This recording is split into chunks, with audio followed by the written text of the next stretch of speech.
Coucou tout le monde, c'est Renek et ça y est, enfin, vous avez pris la décision de choisir une race de chien, vous avez trouvé la perle rare et vous vous demandez qu'est-ce que je dois faire maintenant? Qu'est-ce que je dois acheter? Qu'est-ce que je dois faire pour bien accueillir ma petite boule de poil? Eh bien, je vais vous aider à répondre à toutes ces questions dans cette vidéo. C'est parti!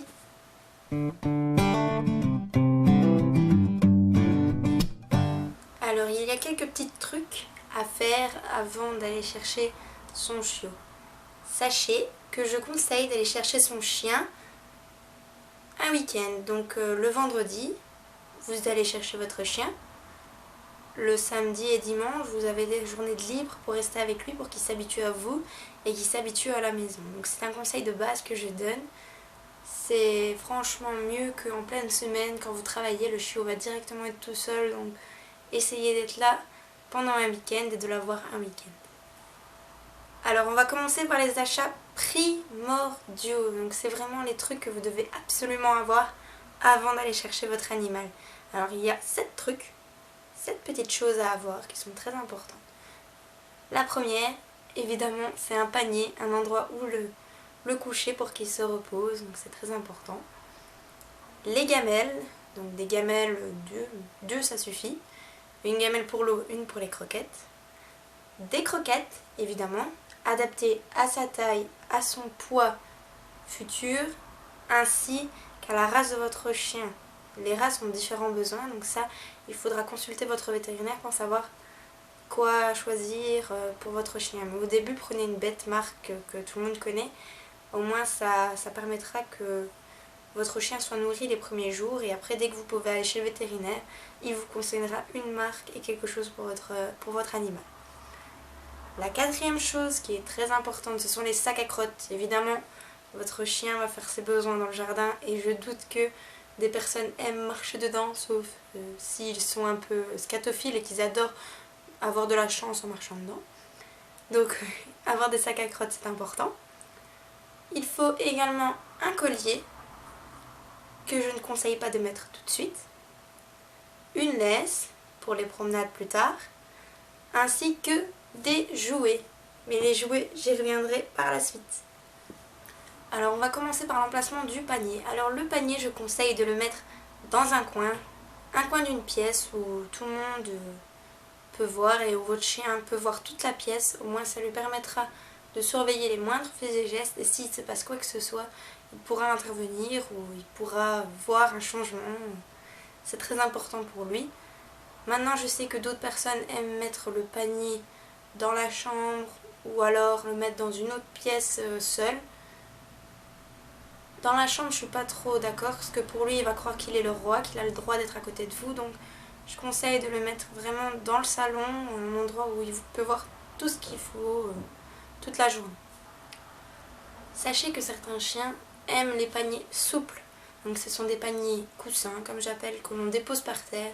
Ils sont mous, ils sont dufteux, ils sont vraiment agréables. Tandis que d'autres préféreront les paniers fermés. Ça, cela dépend des races, donc renseignez-vous au maximum pour pouvoir accueillir votre chiot au mieux. Pour ce qui est des laisses et du collier, je conseille de les laisser bien enfermés. Ça ne sert à rien de mettre un collier à son chiot dès le jour où vous l'achetez. Ça sert à rien. Il va se sentir enfermé, il vaut mieux le laisser libérer et faire ses petites choses toute la journée, puis par la suite commencer à lui mettre son collier.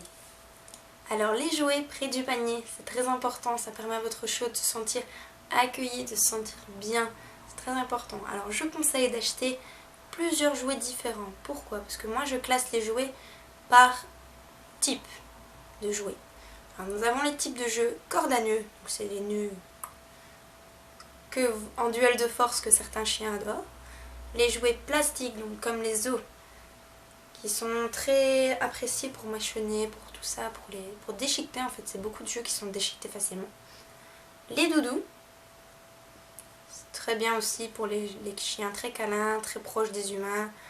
Vous mettez votre odeur dessus, il va croire que vous êtes tout le temps avec lui, donc c'est pas mal. Et les jouets que je qualifierais de balles, enfin de balles, je ne sais pas comment expliquer mieux que ça, mais les jouets balles. Donc sachez que certains chiens vont apprécier les jouets balles plutôt que les jouets doudou, tandis que certains autres chiens apprécieront les jeux cordes tandis que les jeux balles. Alors je conseille de disposer les jouets sur le panier, les 4 types de jouets. Votre chiot choisira de lui-même le jouet qu'il préfère, il va sûrement le détruire, il va tout le temps être dessus. Ça vous évite d'acheter en fait des centaines de jouets et votre chiot les laissera là, il ne jouera pas avec.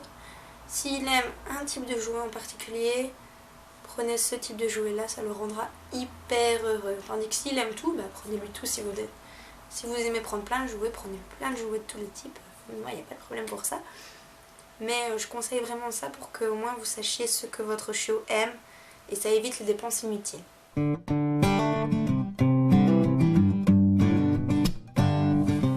Alors ça y est, c'est le moment d'aller chercher votre animal à l'animalerie ou à l'éleveur. Que dois-je faire pour préparer ma voiture, pour préparer le transport? Eh bien, dans la voiture, je conseille de mettre un torchon ou une alaise à l'arrière du siège, recouvert d'une couverture. Votre chien se sentira à l'aise, il va se coucher dessus et il faut que le maître du chien soit assis à côté de lui. Donc si possible, prenez une autre personne si c'est vous pour conduire la voiture. Au moins, votre chien est à côté de vous. Ça permet de créer un lien en fait avec l'animal tout de suite dès qu'il apparaît. Il ne faut surtout pas tenir le chien à bras tout le long du trajet. Il va s'habituer à la personne qui le tiendra à bras déjà et en plus il va s'habituer à ça et il voudra tout le temps être à bras. Je connais des chiens qui sont des chihuahuas qu'on prend tout le temps à bras et résultat ils restent tout le temps à bras, ils ne vont jamais par terre, donc faites bien attention à ça.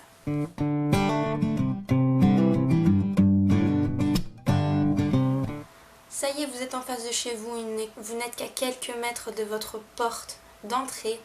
Que dois-je faire? Eh bien, vous rentrez tous. Vous tenez le chiot à bras, c'est peut-être la seule fois que vous tiendrez votre chiot à bras. Et vous attendez que la porte soit fermée, évidemment, et vous déposez le chiot par terre. Et vous le laissez faire. Si vous avez des enfants, interdisez-les de le prendre à bras, de le suivre. Il faut qu'il découvre tout seul les endroits où il y a la gamelle, où il y a le panier, ses jouets, il faut qu'il découvre tout seul. Sachez aussi que le chiot va normalement faire ses besoins. Donc il va marquer son territoire en fait. Surtout si vous avez d'autres animaux du même sexe, il va marquer son territoire. Donc laissez-le faire, ne l'engueulez pas, ça ne sert à rien. C'est les premiers jours, il ne vous écoutera pas, il ne vous connaît pas. Donc ne l'engueulez pas. Ce que je conseille de faire avec le chiot, c'est le premier jour, donc le vendredi que vous l'amenez chez vous, laissez-le découvrir la maison, en tout cas les pièces d'en bas. Si vous avez un étage et que vous ne voulez pas qu'il aille à l'étage, ne faites pas découvrir l'étage. Laissez-le découvrir les pièces d'en bas. Le deuxième jour, faites-lui visiter le jardin. Alors, essayez déjà d'imposer 2 limites. Donc la limite, c'est le jardin sera pour jouer avec des balles, avec des jouets comme ça, des grosses balles. Et les besoins à l'extérieur. C'est vraiment important que votre chiot distingue que le jardin c'est pour ces 2 éléments-là et pas pour autre chose, pour déchiqueter, pour détruire, pour envahir, enfin voilà, tout ça, faut qu'il le sache. Le 3e jour, je conseille de commencer à apprendre à faire ses besoins à l'extérieur. Donc, je rappelle des règles de base pour ça. Il ne faut surtout pas frapper son animal quand il fait une bêtise, ça ne sert strictement à rien. Il suffit de le prendre par son cou, pas violemment, donc comme ça. On l'attrape par son cou, pas violemment. Et on lui dit non. On le prend à bras et on l'emmène à l'extérieur, dans le jardin, en lui disant pipi, ou caca, ou besoin, ou l'ordre que vous avez attribué à ces choses-là. Une chose importante que beaucoup de maîtres font, c'est une grosse erreur, c'est de ramasser les besoins devant votre chiot. Votre chiot va prendre ça pour un jeu et il va tout le temps faire ses besoins à l'intérieur. Donc, quand vous voyez que votre chiot a fait une bêtise, qu'il a fait pipi par terre, que vous le voyez, vous dites non. Vous le prenez, vous le mettez dans une autre pièce ou à l'extérieur et vous ramassez. Ensuite, vous le faites re-rentrer après 5 minutes dehors parce que sachez qu'un chien, il va pas faire pipi en 2 minutes. Il va lui falloir beaucoup de temps, il va falloir beaucoup de temps pour comprendre qu'il devra faire pipi dehors. Surtout félicitez-le s'il fait dehors, pour lui il va comprendre qu'il a bien fait et il va être content. Donc félicitez-le lorsqu'il fait quelque chose de bien.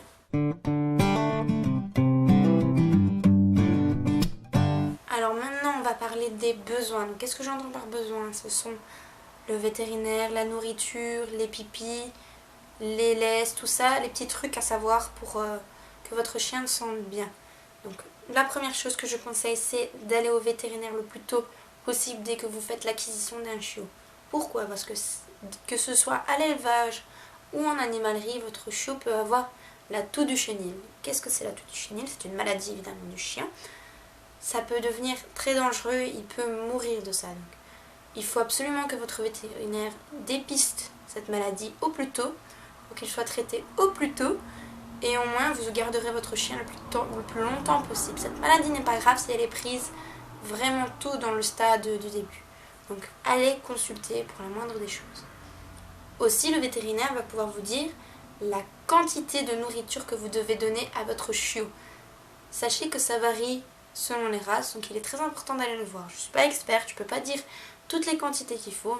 Nous, pour notre labrador, on a commencé avec 150 grammes, maintenant on a 330, pardon. Donc ça dépend vraiment des animaux. Donc allez voir le vétérinaire pour ça. Et je vous conseillerai aussi une marque de croquettes qui peut être adaptée à votre chien. Un petit truc, sachez que si votre chien a des pellicules, que son poil n'est pas brillant, c'est que les croquettes ne lui conviennent pas. Il faudra donc en changer. Donc, sachez, comme je l'ai dit dans ma première vidéo, que les croquettes vont de 7 € à 40 €. Donc je sais que c'est conséquent, mais il faudra en changer pour le bien-être de votre animal et pour que son système immunitaire soit au top. Donc faites bien attention à ça. Sachez aussi que on conseille en général de faire des repas à heure fixe, donc une fois le matin, une fois le midi, une fois au soir. Il faut surtout que la quantité de nourriture que votre vétérinaire vous dira soit divisée en 3 portions, comme je l'explique. Il est très important de ça, pourquoi? Parce que votre chien, s'il est très glouton, il va manger tout le temps, si vous remplissez la gamelle, ce ne sera pas bon. Réguler les heures du repas, ça permet de réguler son estomac et de réguler les heures où il ira faire ses besoins. Donc c'est vraiment un petit truc, mais c'est très important et ça permettra de vous faciliter la vie en fait. Alors maintenant on va parler des moments de jeu. Alors les moments de jeu, je conseille de passer 1, 2, 3 heures, si vous avez beaucoup de temps, à jouer avec votre animal, parce que ça permet de développer son esprit, tout ce qu'il y a à l'intérieur de son cerveau, et ça permet de le détendre un peu, qu'il ne soit pas inactif, parce que des chiots inactifs, ça prend évidemment du poids, et aussi sachez qu'un chiot qui est inactif, qui est laissé dans son coin, qui n'est pas stimulé, peut devenir fou. Donc essayez au maximum de stimuler votre animal, mais ne jouez pas constamment, tout le temps avec lui. Prévenez vos enfants si vous en avez. Jouez tout le temps avec un animal, ça rend l'éducation hyper difficile. Et en plus, ça peut être ingérable parce que le chien va toujours être actif, il va tout le temps courir partout. Et c'est vraiment pas bon, ce sera très difficile pour vous. Donc essayez de prévenir tout le monde, de dire on joue pendant ces moments-là, mais pas ailleurs, pas autrement. Maintenant, il y a des exceptions lorsque vous partez en voyage et tout ça. Votre chien sera totalement déréglé. Donc, si vous partez à la mer, que vous allez dans les dunes avec lui, pour lui, c'est un moment de jeu. Il va être libre, vous allez le détacher, il va courir partout. C'est un moment de jeu, mais essayez de faire en sorte qu'il n'y ait que ça comme moment de jeu dans la journée, parce que c'est beaucoup d'énergie dépensée. Et il ne faut pas en dépenser trop, sinon dans ce cas-là, on va tomber dans l'anorexie du chien. Enfin, moi, j'appelle ça comme ça. Mais votre chien va beaucoup maigrir et c'est pas bon non plus pour lui. Voilà, je pense avoir fait le tour pour tout ce qui était à savoir pour accueillir son chiot au mieux. J'espère vous avoir aidé dans cette vidéo. Si ça vous a plu, mettez un petit like. Partagez la vidéo. Abonnez-vous. Et pour ma part, on se retrouve la prochaine fois pour une autre vidéo. Salut!